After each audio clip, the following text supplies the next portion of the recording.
ਵੱਡਾ ਬਿਜ਼ਨਸ ਸ਼ੁਰੂ ਕੀਤਾ ਥਾਈਲੈਂਡ ਦੇ ਵਿੱਚ, ਪਰ ਕਰੋਨਾ ਦੀ ਮਾਰ ਪਈ ਤੇ ਉਹ ਸ਼ਖਸ ਕੰਗਾਲ ਹੋ ਗਿਆ। ਪਰ ਉਸਨੇ ਹੌਸਲਾ ਨਹੀਂ ਹਾਰਿਆ, ਆਪਣਾ ਜਜ਼ਬਾ ਕਾਇਮ ਰੱਖਿਆ ਤੇ ਜਜ਼ਬੇ ਦੇ ਨਾਲ ਅੱਜ ਉਹ ਮੁੜ ਪੈਰਾਂ ਤੇ ਖੜਾ ਹੋਇਆ। 18 ਮਾਰਚ ਨੂੰ ਆਇਆ ਸੀ ਮੈਂ ਫॉर 7 ਡੇਜ਼ ਤੇ 22 ਤਰੀਕ ਨੂੰ ਲਾਕਡਾਊਨ ਲੱਗ ਜਾਂਦਾ ਲਾਸਟ ਈਅਰ। ਹੁਣ ਉਸ ਤੋਂ ਬਾਅਦ 1 ਸਾਲ ਹੋ ਗਿਆ, ਹੁਣ ਇੱਥੇ ਹੀ ਆ ਜੀ। ਤੇ ਲੋਕੀ ਬਾਹਰ ਦਾ ਖਾਣਾ ਪਸੰਦ ਨਹੀਂ ਕਰਦੇ ਸੀ ਕੋਵਿਡ ਕਰਕੇ, ਲੇਕਿਨ ਟੱਚ ਵੁੱਡ ਲੋਕਾਂ ਨੇ ਇੰਨਾ ਸਾਥ ਦਿੱਤਾ। ਜਿਸ ਬੰਦੇ ਨੂੰ ਖਾਣੇ ਬਾਰੇ ਨੌਲੇਜ ਸੀ ਉਹਨਾਂ ਬੰਦਿਆਂ ਨੇ ਦੂਰੋਂ ਦੂਰੋਂ ਸਾਡੇ ਕੋਲ ਆ ਕੇ ਖਾਣਾ ਖਾਧਾ। ਦੀ ਜੇ ਗੱਲ ਕੀਤੀ ਜਾਵੇ, ਸਰਚ ਕੀਤਾ ਗਿਆ ਮੋਹਾਲੀ ਰੈਸਟੋਰੈਂਟ ਤੇ ਪਹਿਲਾ ਰੈਸਟੋਰੈਂਟ ਇਹਨਾਂ ਦਾ ਨਿਕਲਦਾ ਟੇਸਟ ਆਫ ਅੰਮ੍ਰਿਤਸਰ ਮੋਹਾਲੀ। ਇੱਕ ਵੱਡੀ ਅਚੀਵਮੈਂਟ ਹੈ ਕਿਉਂਕਿ ਤੁਸੀਂ ਦੱਸ ਰਹੇ ਹੋ 5 ਮਹੀਨਿਆਂ ਦੇ ਵਿੱਚ ਬੈਸਟ ਰੈਸਟੋਰੈਂਟ ਦੀ। ਹੌਸਲਾ ਅਗਰ ਜੇ ਤੁਹਾਡਾ ਬੁਲੰਦ ਆ, ਤੁਸੀਂ ਕਿਤੇ ਵੀ ਕੋਈ ਵੀ ਕੰਮ ਕਰੋਗੇ ਤੁਹਾਡਾ ਕੰਮ ਸਟਾਰਟ ਹੋਏਗਾ।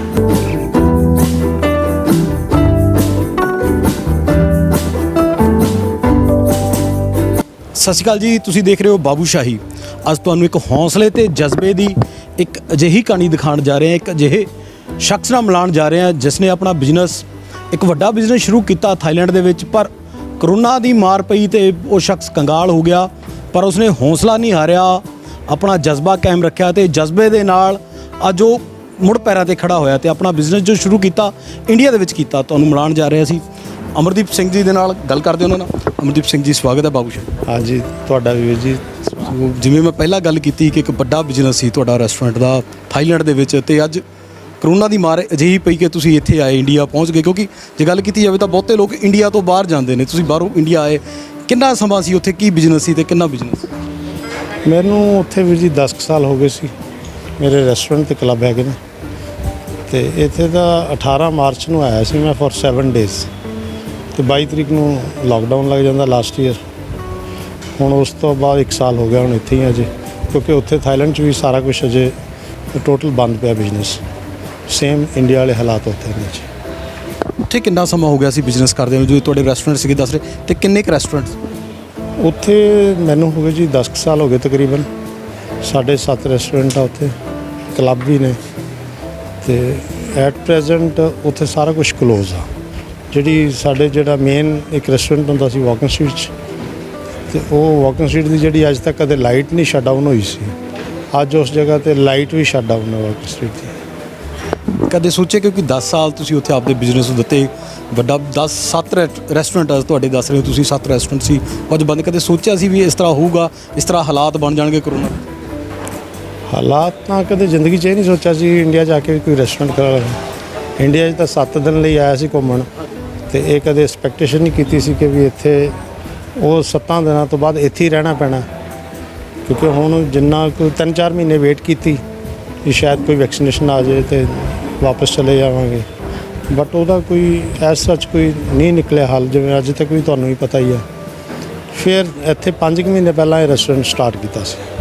5 ਮਹੀਨੇ ਪਹਿਲਾਂ ਸਟਾਰਟ ਕੀਤਾ। ਇੱਕ ਵਾਰੀ ਆਪਾਂ ਰੈਸਟੋਰੈਂਟ ਵੀ ਤੁਹਾਨੂੰ ਦਿਖਾ ਦਿੰਦੇ ਹਾਂ, ਦੇਖ ਲੈਂਦੇ ਹਾਂ ਰੈਸਟੋਰੈਂਟ ਜੀ ਕਿੱਥੇ ਸਟਾਰਟ ਕੀਤਾ ਰੈਸਟੋਰੈਂਟ। ਜੇ ਅੱਜ ਉਹਨਾਂ ਰੈਸਟੋਰੈਂਟਾਂ ਦੀ ਗੱਲ ਕੀਤੀ ਜਾਵੇ ਜੋ ਥਾਈਲੈਂਡ 'ਚ ਸੀਗੇ, ਉਹਨਾਂ ਦੇ ਕੀ ਹਾਲਾਤ ਨੇ? ਉਹ ਚੱਲ ਰਹੇ ਆ, ਕੁਝ ਲੋਕ ਉੱਥੇ ਹੋਣਗੇ ਇੰਪਲੋਈ ਵਗੈਰਾ? ਨਾ ਜੀ, ਉਹ ਬਿਲਕੁਲ ਟੋਟਲੀ ਬੰਦ ਪਿਆ ਜੀ, ਸ਼ਟ ਡਾਊਨ ਆ। ਹੁਣ ਉਹ ਤਾਂ ਜਦੋਂ ਅਸੀਂ ਦੁਬਾਰੇ ਹੁਣ ਜਦੋਂ ਖੁੱਲ੍ਹੇਗੀ ਕੋਈ ਸਾਰੀ ਦੁਨੀਆ ਹੀ ਖੁੱਲ੍ਹਣੀ ਹੈ, ਤੇ ਉਸ ਟਾਈਮ ਜਦੋਂ ਉਹਦਾ 'ਚ ਹੋਏਗਾ ਉਹਦਾ ਇੰਟੀਰੀਅਰ, ਉਹਦੇ ਜਿਹੜੇ ਉੱਪਰ ਖਰਚੇ ਵਗੈਰਾ ਹੈਗੇ ਨੇ, ਉਹ ਸਾਰੇ ਕੁਛ ਹੀ ਦੁਬਾਰ ਤੋਂ ਤੁਹਾਡੇ ਸਿਸਟਮ ਆਊਗਾ ਜੀ। ਉਸ 'ਚ ਦੁਬਾਰ ਤੋਂ ਹੀ ਸਾਰੇ ਉਹਦੀ ਇਨਵੈਸਟਮੈਂਟ ਹੋਏਗੀ। ਉਹਨਾਂ ਦੇ ਉੱਥੇ ਆਪਾਂ ਰੈਂਟ 'ਤੇ ਸੀਗੇ, ਤੁਸੀਂ ਦੱਸ ਰਹੇ ਸੀ ਜਿਵੇਂ ਪਹਿਲਾਂ ਗੱਲ ਹੋਈ, ਤਾਂ ਰੈਂਟ ਕਿੰਨਾ ਸੀ ਉਹਨਾਂ ਦਾ? ਰੈਂਟ ਵੀ ਜੀ ਆਪਾਂ ਗੱਲ ਕਰੀਏ ਕਰੰਸੀ ਦੇ ਵਿੱਚ ਤੇ ਉਹਦੇ ਅਲੱਗ-ਅਲੱਗ ਹੁੰਦਾ ਜੀ, ਅਲੱਗ-ਅਲੱਗ। ਜਿਵੇਂ ਵਾਕਿੰਗ ਸਟਰੀਟ ਦੇ ਵਿੱਚ ਸਾਡਾ ਰੈਂਟ ਸੀਗਾ 3.5-4 ਲੱਖ ਬਾਟ, ਜਿਹੜਾ ਕਿ ਇੰਡੀਆ ਦਾ 7 ਲੱਖ ਰੁਪਇਆ ਬਣਦਾ। ਤੇ ਐਸ ਸੱਚ ਕਿ ਅੱਜ ਦੀ ਡੇਟ ਦੇ ਵਿੱਚ ਜੇ ਅਗਰ ਇਹ ਚੀਜ਼ ਸੋਚੇ ਕਿ ਜਿਹੜੇ 10 ਸਾਲ ਦਾ ਤੁਹਾਡੀ ਮਿਹਨਤ ਸੀ, ਉਹ ਮਿਹਨਤ ਜਿਹੜੀ ਹੈ ਉਹ ਖਤਮ ਹੋਈ ਹੋਈ ਹੈ। ਸਾਲ ਲੰਮਾ ਵਕਫਾ ਹੁੰਦਾ। ਸਟੈਂਡ ਹੁਣ ਵੀ ਬਿਜ਼ਨਸ, ਕੋਈ ਵੀ ਬਿਜ਼ਨਸ ਆਪਾਂ ਕਰਦੇ ਹਾਂ ਪਹਿਲਾਂ ਬਹੁਤ ਔਕੜਾਂ ਆਉਂਦੀਆਂ ਨੇ। ਕਹਿੰਦੇ ਸਿਆਣੇ ਕਹਿੰਦੇ ਪਹਿਲੇ ਸਾਲ ਹੱਟੀ, ਦੂਜੇ ਸਾਲ ਖੱਟੀ, ਤੀਜੇ ਸਾਲ ਚੱਟੀ। ਜੇ ਪੰਜਾਬੀ ਕਹਾਵਤ ਦੀ ਗੱਲ ਕੀਤੀ ਜਾਵੇ ਨਾ, ਤਾਂ ਫਿਰ 10 ਸਾਲ ਦੁੱਖ ਨਹੀਂ ਲੱਗਦਾ ਜੀ। ਹੁੰਦਾ ਜੀ, ਲੇਕਿਨ ਇਹ ਤਾਂ ਸਾਰੇ ਦੁਨੀਆ ਨਾਲ ਹੋਇਆ ਹੋਇਆ, ਇਕੱਲਾ ਆਪਣੇ ਨਾਲ ਤਾਂ ਹੋਇਆ ਨਹੀਂ। ਕਿਉਂਕਿ ਅਗਰ ਕੋਈ ਆਪਾਂ ਇਹ ਸੋਚੀਏ ਵੀ ਨਹੀਂ ਇਹ ਤਾਂ ਮੇਰੇ ਨਾਲ ਹੋ ਗਿਆ, ਨਹੀਂ, ਇਹ ਤਾਂ ਹਰੇਕ ਨਾਲ, ਹਰੇਕ ਬੰਦਾ ਇਸ ਦੌਰ ਦੇ ਵਿੱਚੋਂ ਗੁਜ਼ਰ ਰਿਹਾ।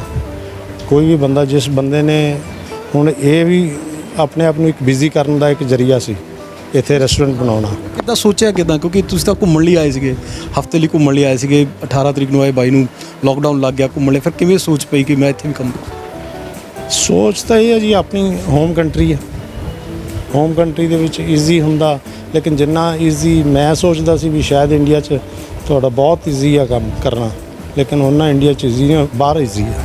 ਅੱਛਾ, ਬਾਹਰ ਈਜ਼ੀ ਆ, ਤੇ ਇੰਡੀਆ 'ਚ ਕੀ ਪ੍ਰੋਬਲਮ ਕੀ ਮੈਂ ਫੇਸ ਕਰਨੀ? ਇੱਥੇ ਸਭ ਤੋਂ ਪਹਿਲੀ ਗੱਲ ਤਾਂ ਲੇਬਰ ਦੀ ਪ੍ਰੋਬਲਮ ਆ ਤੁਹਾਨੂੰ, ਕਿਉਂਕਿ ਇੱਥੇ ਕੋਈ ਕੰਮ ਕਰਕੇ ਰਾਜੀ ਨਹੀਂ। ਹਰੇਕ ਬੰਦਾ ਇਹ ਚੀਜ਼ ਸੋਚਦਾ ਹੁੰਦਾ ਵੀ ਨਹੀਂ ਯਾਰ, ਵੀ ਮੈਂ ਕੰਮ ਨਹੀਂ ਕਰਾਂ, ਮੈਨੂੰ ਸੈਲਰੀ ਕਿੰਨੀ ਦੇਣੀ ਤੁਸੀਂ। ਸਾਡੇ ਲੋਕਾਂ ਨੂੰ ਪ੍ਰੋਬਲਮ ਹੀ ਇਹ ਹੈ। ਮੈਂ ਇੱਕ ਗੱਲ ਦਰਸ਼ਕਾਂ ਨੂੰ ਜ਼ਰੂਰ ਦੱਸਣੀ, ਜਦੋਂ ਅਸੀਂ ਆਏ ਸੀ ਨਾ, ਤੁਸੀਂ ਹੱਥ 'ਚ ਕਾਪੀ ਫੜੀ ਹੋਈ ਸੀ ਤੇ ਆਰਡਰ ਲੈ ਰਹੇ ਸੀਗੇ, ਇਕੱਲੇ ਇਕੱਲੇ ਟੇਬਲ ਤੋਂ ਜਾ ਕੇ ਆਪ ਖੁਦ ਆਰਡਰ ਲੈ ਰਹੇ ਸੀ। ਨਾ ਜੀ, ਮੈਂ ਤਾਂ ਡੇ 1 ਤੋਂ ਆਰਡਰ ਲੈਣਾ, ਕਿਉਂਕਿ ਮੈਂ ਸਵੇਰ 7:15 ਆ ਜਾਣਾ ਨਾ ਰੈਸਟੋਰੈਂਟ, ਰਾਤੀ 11 ਵਜੇ ਜਾਣਾ, ਔਰ ਮੈਨੂੰ ਕੋਈ ਸ਼ਰਮ ਨਹੀਂ, ਕਿਉਂਕਿ ਮੇਰਾ ਕੰਮ ਇੱਥੇ ਮੈਂ ਇੰਡੀਆ 'ਚ ਮਹਿਸੂਸ ਇਹ ਕਰ ਰਿਹਾ ਕਿ ਇੰਡੀਆ ਦੇ ਵਿੱਚ ਜਿਹੜੇ ਓਨਰ ਨੇ ਉਹ ਕੰਮ ਕਰਕੇ ਰਾਜੀ ਨਹੀਂ। ਕਿਉਂਕਿ ਤੁਸੀਂ ਅਗਰ ਕਿਸੇ ਚੈਨਲ ਦੀ ਮੈਂ ਇੰਟਰਵਿਊ ਦੇਖ ਰਿਹਾ ਸੀ ਇੱਕ ਦਿਨ, ਉਹਨਾਂ ਨੇ ਬਹੁਤ ਵਧੀਆ ਗੱਲ ਕਹੀ ਸੀ, ਕਿਉਂਕਿ ਸਾਡੇ ਜਿਹੜਾ ਯੂਥ ਹੈ ਉਹ ਜਦੋਂ ਗ੍ਰੈਜੂਏਸ਼ਨ ਕਰ ਲੇਗਾ ਉਸ ਤੋਂ ਬਾਅਦ ਉਹ ਕੋਈ ਕੰਮ ਬਾਰੇ ਸੋਚੇਗਾ, ਜਦ ਕਿ ਬਾਹਰ ਅਗਰ ਉਹਨੇ +2 ਜਾਂ BA1 ਕੁਛ ਵੀ ਕੀਤੀ ਵਟਐਵਰ, ਨਾਲ ਉਹਦੀ ਪਾਰਟ ਟਾਈਮ ਜੌਬ ਜ਼ਰੂਰ ਹੁੰਦੀ ਕਿ ਉਹਨੂੰ ਕੰਮ ਕਰਨ ਦੀ ਆਦਤ ਪੈ ਜਾਂਦੀ ਹੈ। ਹੁਣ ਇੱਥੇ ਅਸੀਂ ਜੇ ਕਿਸੇ ਦੇ ਬਰਤਨ ਚੁੱਕਦੇ ਸਾਨੂੰ ਕੋਈ ਟੈਨਸ਼ਨ ਨਹੀਂ, ਆਪਣਾ ਕੰਮ। ਪਰਿਵਾਰ ਕਿੱਥੇ ਤੁਹਾਡਾ? ਪਰਿਵਾਰ ਇੱਥੇ ਜਾਂ ਉਹ ਕੈਨੇਡਾ ਜੀ। ਹਾਂਜੀ, ਮੇਰਾ ਬੇਟਾ ਕੈਨੇਡਾ ਤੇ ਮੇਰੀ ਰਿਹਾਇਸ਼ ਇੱਥੇ ਹੀ ਹੈ, ਮੋਹਾਲੀ ਹੈ ਮੈਂ ਰਹਿਣਾ। ਬਿਲੋਂਗ ਮੈਂ ਅਬੋਹਰ ਤੋਂ ਕਰਦਾ ਜੀ। ਰੈਸਟੋਰੈਂਟ ਦਾ ਨਾਲ ਅੰਮ੍ਰਿਤਸਰ ਰੱਖਿਆ, ਇਹ ਕੋਈ ਖਾਸ ਵਜ੍ਹਾ? ਇਹ ਦਾ ਇੱਕ ਇਹ ਹੈ ਜੀ ਕਿ ਪੈਸ਼ਨ ਸੀ ਵੀ ਲੋਕਾਂ ਨੂੰ ਖਾਣੇ ਦਾ ਜਿਹੜਾ ਟੇਸਟ ਆ ਉਹ ਅੰਮ੍ਰਿਤਸਰ ਦੇ ਨਾਂ 'ਤੇ ਸੀ, ਲੇਕਿਨ ਟੱਚਵਰਡ ਕਿ ਲੋਕਾਂ ਨੂੰ ਇੱਕ ਅੰਮ੍ਰਿਤਸਰ ਦੇ ਨਾਂ ਦੇ ਉੱਤੇ ਕੋਸ਼ਿਸ਼ ਇਹ ਕੀਤੀ ਵੀ ਕੁਆਲਿਟੀ ਇਹੋ ਜਿਹੀ ਦਿੱਤੀ ਹੈ ਕਿ ਅੱਜ ਲੋਕੀ ਸਰਚ ਕਰਕੇ ਸਾਡੇ ਕੋਲ ਆਉਂਦੇ ਨੇ। ਗੱਲ ਸਰਚ ਦੀ ਹੋ ਰਹੀ ਹੈ ਨਾ, ਤੇ ਤੁਸੀਂ ਮਾੜਾ ਦਿਖਾਓਗੇ ਉਹ ਸਰਚ ਕਰਕੇ ਕਿ ਇੱਕ ਖਾਸੀਅਤ ਦੱਸ ਰਹੇ ਸੀ ਤੁਸੀਂ। ਮੈਂ ਚਾਹੁੰਦਾ ਦਰਸ਼ਕਾਂ ਨੂੰ ਪਹਿਲਾਂ ਤੁਸੀਂ ਆਪ ਖਾਸੀਅਤ ਦੱਸ ਦਿਓ, ਫਿਰ ਉਹ ਦਿਖਾਓ। ਉਹਦੇ ਵਿੱਚ ਇਹ ਜੀ, ਲੋਕਡਾਊਨ ਦੇ ਵਿੱਚ ਲੋਕਾਂ ਨੇ ਕੰਮ ਬੰਦ ਕੀਤੇ ਤੇ ਆਪਾਂ ਉੱਪਰ ਵਾਲੇ ਦੀ ਮਤਲਬ ਬਦੌਲਤ ਕੰਮ ਸਟਾਰਟ ਕੀਤਾ, ਤੇ ਆਪਣੇ ਆਪ ਨੂੰ ਕੰਮ ਕਰਨ ਦਾ ਪੈਸ਼ਨ ਸੀ ਵੀ ਨਹੀਂ ਆਪਾਂ ਕੰਮ ਕਰ ਸਕਦੇ ਹਾਂ।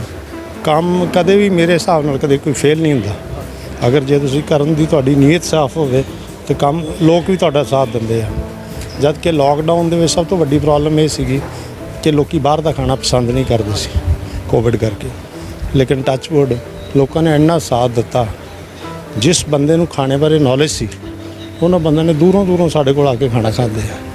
ਹਾਂਜੀ, ਅੱਜ ਵੀ ਜੇ ਤੁਸੀਂ ਅਗਰ ਸਰਚਿੰਗ 'ਚ ਜਾਓਗੇ ਤੇ ਗੂਗਲ ਤੇ ਸਰਚ ਕਰੋਗੇ ਬੈਸਟ ਰੈਸਟੋਰੈਂਟ ਮੋਹਾਲੀ, ਤੇ ਟੱਚਵੁੱਡ ਨੰਬਰ 1 ਤੇ ਅਸੀਂ ਆਉਂਦੇ ਹਾਂ। ਪੂਰੀ ਮੈਂ ਕਹਿੰਦਾ ਉਹ ਵੀ ਦਿਖਾ ਦਿਓ, ਕਿਉਂਕਿ ਮੈਂ ਕੈਮਰਾਮੈਨ ਨੂੰ ਕਹੂੰਗਾ ਕਿ ਅਸ਼ਪਾ ਜੀ ਕਾਈਂਡਲੀ ਉਹ ਦਿਖਾ ਦਿਓ ਇੱਕ ਵਾਰੀ ਕਿ ਬੈਸਟ ਰੈਸਟੋਰੈਂਟ ਦੀ ਜੇ ਗੱਲ ਕੀਤੀ ਜਾਵੇ।